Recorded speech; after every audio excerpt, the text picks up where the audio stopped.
कर दिया? चंद्रगुप्त मौर्य। और कौन सा वंश स्थापित कर दिया? मौर्य वंश। और राजा बना चंद्रगुप्त मौर्य।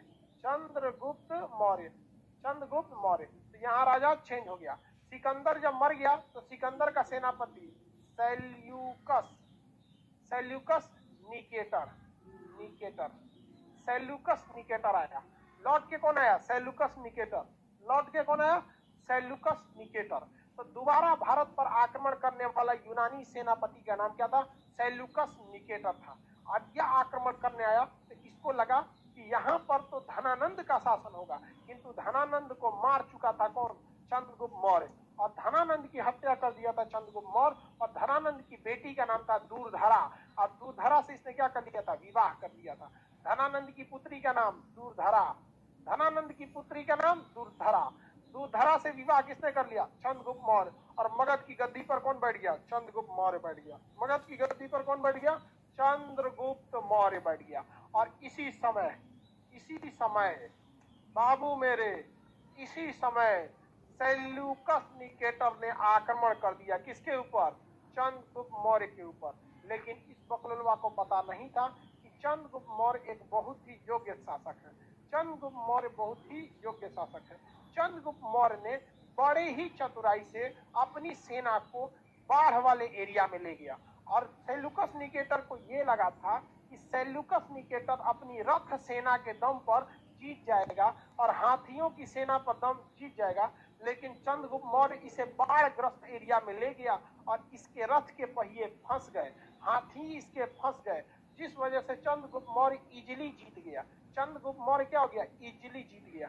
चंद्रगुप्त मौर्य जब जीता तो सेल्यूकस निकेटर हार गए। सेल्यूकस निकेटर ने कहा कि हम अपनी अधीनता स्वीकार करते हैं, आप हमारी बेटी से विवाह कर लीजिए। तो सेल्यूकस निकेटर की बेटी का नाम था कार्नेलिया। इसकी बेटी का नाम क्या था? Cornelia, Cornelia. तो कार्नेलिया से भी विवाह कर लिया कौन? चंद्रगुप्त मौर्य। देख रहे हैं, पहले मारा धनानंद को, इसकी बेटी दूरधरा से विवाह किया, और उसके बाद हराया सेल्यूकस को, इसकी बेटी कार्नेलिया से विवाह किया। इसी को हेलन कहते हैं। क्या कहते हैं? Helen, Helen. कार्नेलिया से क्या कर दिया? विवाह कर दिया हेलेन से। और दहेज में पूरा का पूरा दहेज जो लिया, दहेज में पाकिस्तान और अफगानिस्तान ले लिया। दहेज में पाकिस्तान अफगानिस्तान ले लिया। एरिया आराकोसिया जेड्रोसिया पेरिस्टेनियाई, एरिया आराकोसिया जेड्रोसिया पेरिस्टेनियाई। उस समय पाकिस्तान में दो राज्य थे, एरिया आराकोसिया और अफगानिस्तान में एरिया आराकोसिया जेड्रोसिया पेरिस्टेनियाई। पूरा पाकिस्तान और अफगानिस्तान दोनों का दोनों क्या कर लिया? दहेज में ले लिया। सोचिए ये बिहारी लोग, अभी सोचिए बिहार में जो दहेज है वो आगे से नहीं चल रहा है, चंद्रगुप्त मौर्य के समय से चल रहा है। ससुरा ये दहेज में पूरा पाकिस्तान, पूरा अफगानिस्तान ले लिया। ये बताओ, यहां से निर्माण हुआ अखंड भारत। किसका निर्माण हुआ? अखंड भारत। तो कहेगा कि अखंड भारत का पहला शासक चंद्रगुप्त मौर्य। अखंड भारत का पहला शासक चंद्रगुप्त मौर्य। अफगानिस्तान तक शासन किया चंद्रगुप्त मौर्य। 2 को विवाह किया।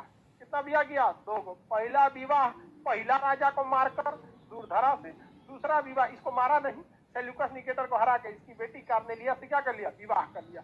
2 को विवाह किया। किसने विवाह किया? चंद्रगुप्त मौर्य। और क्वेश्चन पूछेगा, सुनिए, भारत का पहला ऐतिहासिक शासक। तो पहला अगर ऐतिहासिक शासक कहेगा तो याद रखिएगा, पहला ऐतिहासिक शासक हर्यंक वंश के शासक बिंबिसार थे।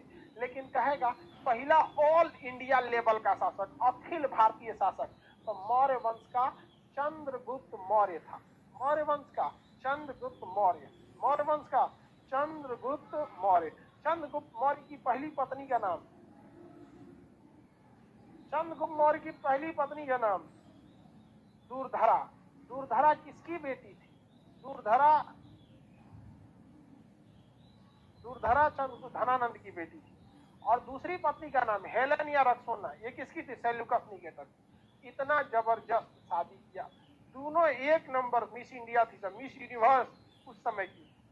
समझ आ गया कि नहीं आ गया? चंद्रगुप्त मौर्य। अब ध्यान दीजिए, चंद्रगुप्त मौर्य जो था, एक दिन अपनी दूसरी पत्नी कार्नेलिया से पूछा तुम्हारे अब्बा हमारे पे हमला क्यों किए थे? तो इसने कहा कि हाथी चाहिए था अब्बा को, हाथी तो मिला नहीं और उल्टे दामाद मिल गया। तो चंद्रगुप्त मौर्य ने इसे गिफ्ट में 500 हाथियां दिया था। कितनी हाथी दिया था? 500 हाथी गिफ्ट में दिया था। कहा कि ले जाओ ससुर जी, इतना बढ़िया बेटी दिए हो, समझा गया कि नहीं आ गया, ले जाओ 500 हाथी ले जाओ, और दहेज में तो तुम 2 देश दिए दियो, तो 500 हाथी देने में क्या जाता है, ले जाओ हाथी ले जाओ। तो बेचारा हाथी लेके चल गया। समझ में आ रहा है कि नहीं आ गया? लेकिन सेल्यूकस निकेटर अपनी बेटी कार्नेलिया का ध्यान रखने के लिए तथा इससे बातचीत बड़ी, तो इसका भाषा कल्चर सब अलग था। बिहार में आके लिट्टी चोखा खाती बेचारी का इसका हालतें खराब हो जाता, तो कोई बोलने बतियाने वाला चाहिए था कि नहीं। तो इसके लिए इसने मेगास्थनीज को छोड़ा था। मेगास्थनीज किसे छोड़ा? मेगास्थनीज को। तो बताइए मेगास्थनीज किसका दूत था? सेल्यूकस निकेटर का दूत था। किसके लिए आया था? कार्नेलिया के लिए। किसके दरबार में रहता था? चंद्रगुप्त मौर्य के दरबार में रहता था।